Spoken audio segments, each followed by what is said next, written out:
better show. A lot of people say they put on extra pounds in the winter, but how is that even possible with fewer hours in the day? We're eating more? Anyway, registered dietitian and author of Living Skinny and Fat Genes, Dr. Felicia Stoler is here to explain and show us how to avoid that seasonal weight gain. Welcome. Thank you. So how is it possible? Days are shorter. We're indoors. Right. How are we gaining more weight? Well, you know, some of it has to do with our primal need to store up extra calories in the winter, right? So we don't have a lot of brown fat like anymore. Animals? We're like bears? We're like bears hibernating. We need those extra calories. But the other thing, too, is that a lot of us, I know myself, I'm always cold. I have a very low tolerance for cold. So Me too. I'm always shivering. Yes. So the act of shivering actually causes you to burn more calories to maintain your body temperature. So there is something genuinely there about, just like for other people, if they just fidget.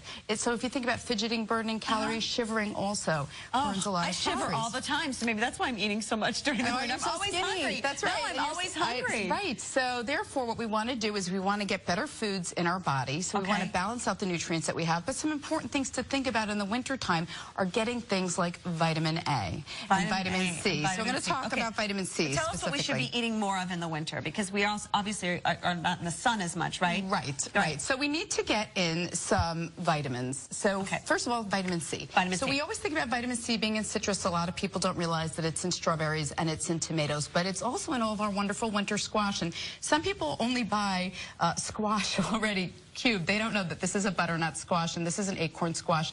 And how I roasted it, I wanted you to try it if you want. Yeah, I'd love to. I roasted it in Malaysian palm fruit oil, and the reason why I use this is that it's got a neutral flavor profile, but also you can see from the color of it, it's loaded with beta-carotene, which is also a very important antioxidant. What is this, palm oil? Malaysian palm fruit oil. Palm fruit oil. And it also has a type of vitamin A. So this is the acorn, and that's the butternut squash.